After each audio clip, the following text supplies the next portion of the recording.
आशुतोष जी से मैं जानूंगी इस बारे में कि जब भी अंतर्राष्ट्रीय स्तर पर दूसरे देशों के साथ हिंदुस्तान के संबंधों की बात होती है तो देश के भीतर एक अलग तरह की राजनीति क्यों शुरू हो जाती है। लेकिन उसके पहले विशंबर दयाल जी, मैं चाहूंगी कि आप जरा विदेश मंत्रालय चीन की ओर से जो बयान सामने आया है उसको एक बार दिखा दें आप टीवी स्क्रीन पर, जिसको पढ़ के मैं बता सकूं कि यहां पर चीन भी किस तरह से आतुर दिखाई दे रहा है हिंदुस्तान के साथ कम से कम एक सकारात्मक दिशा में आगे बढ़ने के लिए। और विशंबर दयाल जी, मेरा ये सवाल है, चीन एक ऐसा मुल्क है हिंदुस्तान के साथ रिश्तों को लेकर, देखिए पहले हम दिखा रहे हैं एलएसी पर लिन जियां जो कि प्रवक्ता है विदेश मंत्रालय के, वो कह रहे हैं सीमा के मुद्दे पर राजनयिक और सैन्य माध्यम के जरिए संपर्क में रहे।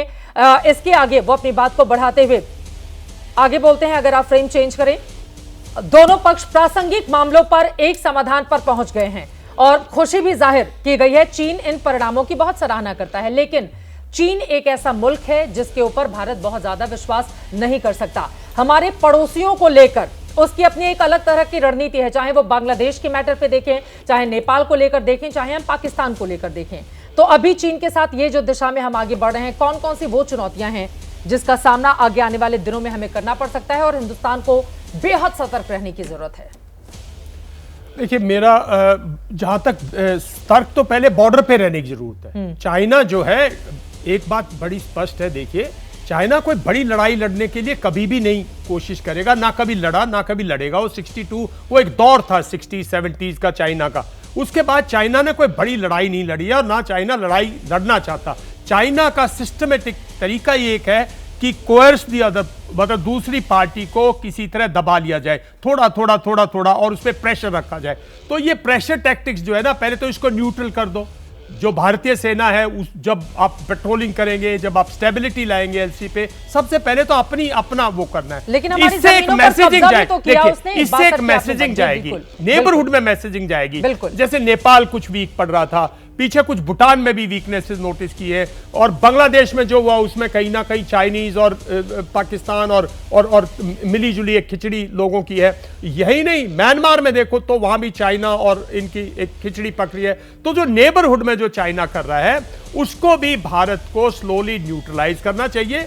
और ये छोटी कंट्रीज हैं, ये लैंडलॉक कंट्रीज हैं, कुछ कंट्रीज का अपना, जैसे श्रीलंका की हमने मदद की है, लेकिन लंबी सोच के, लंबी स्ट्रैटेजी के जरिए इन कंट्रीज को हमें नेबरहुड को फ्रेंडली करना पड़ेगा भारत को, क्योंकि आखिर ये हमारा पड़ोस है। और चाइना भी इस चीज को समझता है। पाकिस्तान और चाइनीज रिलेशंस कभी भी नहीं, अगले 20-25 साल तक चाइना इतना इन्वेस्ट कर चुका है, उनके रिलेशंस अगले 25-50 साल तक मजबूत हैं और दोनों एक हैं, और उन पे भरोसा, पूरा भरोसा करना चाइना पे, मैं समझता हूं वो सबसे बड़ी भूल होगी। चाइना पे भरोसा नहीं करना, क्योंकि चाइना जो है वो ये कह रहे थे लंबी नहीं सोचता, चाइना घिनौनी भी सोच रखता है, इस बात का ध्यान रखो। और वहां लीडरशिप चेंज होती है, वहां भी पॉलिटिकल वहां एक पार्टी है, उसमें भी चर्निंग प्रोसेस चलती रहती है।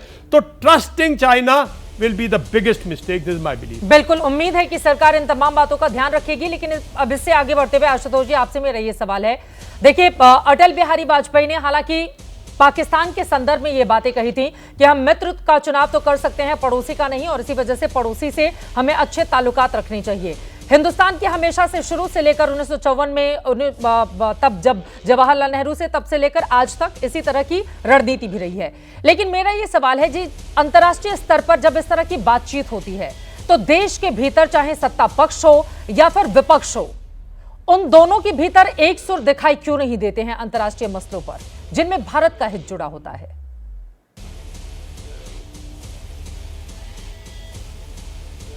आपकी आवाज म्यूट है, अनम्यूट कर लें प्लीज, स्क्रीन अनम्यूट करें।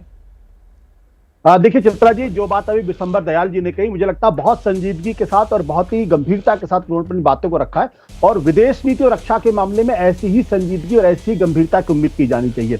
दिक्कत तब पैदा होती है जब विदेश नीति के मामलों में हम जिंगोइज्म करने लगते हैं। ये जिंगोइज्म से देश का नुकसान होता है, इससे कोई फायदा नहीं होता। सबसे पहली बात तो हमें ये समझनी चाहिए कि चीन है क्या, और चीन और भारत के रिश्तों के बीच में बैलेंस क्या है। आज की तारीख में चीन दुनिया की दूसरी सबसे बड़ी इकोनॉमिक सुपर पावर है, 18.53 ट्रिलियन डॉलर की इकोनॉमी है। उसकी तुलना में भारत की इकोनॉमी 3.93 ट्रिलियन डॉलर है। ये फर्क है। चाइना का जो मिलिट्री इंडस्ट्रियल कॉम्प्लेक्स है भारत की तुलना में बहुत ज्यादा, बहुत बड़ा है। दूसरी बात हमें यह समझना पड़ेगा कि चाइना भारत का सबसे बड़ा ट्रेडिंग पार्टनर है, और उसमें भी जो बैलेंस है वो चाइना के फेवर में है। तकरीबन 1.3626 बिलियन डॉलर का ट्रेड हमारे दोनों के बीच में है, जिसमें 102 बिलियन डॉलर जो है वो चाइना एक्सपोर्ट करता है इंडिया में, और भारत सिर्फ 15.3 बिलियन डॉलर को एक्सपोर्ट करता है। तो ये जो ट्रेड का इम्बैलेंस है, इसलिए मैंने कहा कि एक तरफ हमारी रिलेशनशिप बॉर्डर की रिलेशनशिप है, मिलिट्री रिलेशनशिप है, जहां हमको वाकई में बहुत सतर्क रहने की जरूरत है, लेकिन जो इकोनॉमिक और बिजनेस का जो रिलेशनशिप है उसको भी हमें मेंटेन करना। और एक चीज मैं बहुत स्पष्ट तौर पे कहता हूं कि ये हमारे लोगों के बीच में कुछ लोगों की खास आदत है कि वो बार बार जो है वो जिंगोइज्म करके कि चीन को तो हम पटक देंगे, चीन को तो खत्म कर देंगे, ड्रैगन तो मर जाएगा, ये हो जाएगा। इससे भारत का नुकसान होता है, भारत की विदेश नीति का नुकसान होता है। आपको वो सब कुछ करना चाहिए जो आप करना चाहते हैं, लेकिन शांति से और चुपचाप करिए। चीन को पता भी न चले कि आपने कैसी तैयारी कर ली है। और अगर भारत अपने बैलेंस ऑफ ट्रेड को अगर पाकिस्तान चीन से अगर बेहतर कर ले।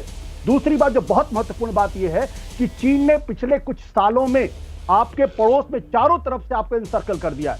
श्रीलंका हो, बांग्लादेश हो, म्यांमार हो, नेपाल हो, पाकिस्तान हो, भूटान हो, ये सारे देश भारत को पीस ऑफेंसिव करके इन सारे पड़ोसी देशों को अपनी तरफ लाने की कोशिश करनी चाहिए। और अगर वो ये करेगा तो चाइना का जो अपना जो उसके मंसूबे हैं वो अपने आप धीरे धीरे कमजोर होते पड़ जाएंगे, क्योंकि चाइना इस बात को अच्छी तरीके से जानता है कि भारत आज की तारीख में 62 वाला देश नहीं है। लेकिन भारत को भी समझना चाहिए कि जो 62 में चाइना था आज वो चाइना नहीं है। आज चाइना दुनिया की सुपर पावर है, दूसरे नंबर की पावर है, और अमेरिका को चैलेंज दे रहा है और अमेरिका उसे थ्रेटन फील कर रहा है। ये बात तो सही है शंकर दयाल जी, आप उनकी बातों पर कुछ कहना चाह रहे हैं? कहना चाह रहा हूं, देखिए भारत को सबसे जरूरी चीज है डिप्लोमेट्स अपना काम करते रहे, सेना अपना काम करती रहे। सेना डिप्लोमेट ना बनने की कोशिश करे, डिप्लोमेट सेना ना बनने की कोशिश करे।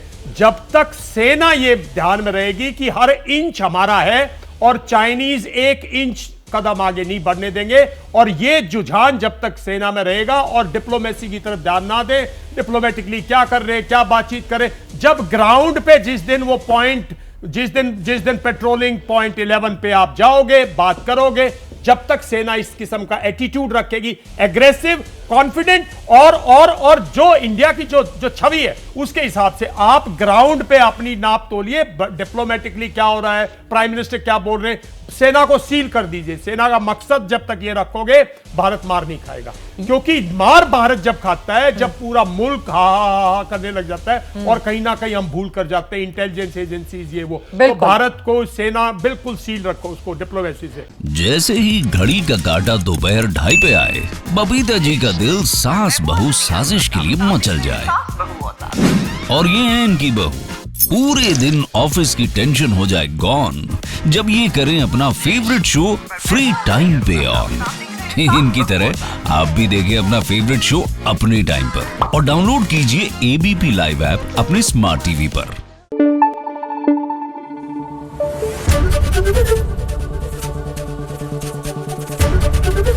एबीपी न्यूज आपको रखे आगे।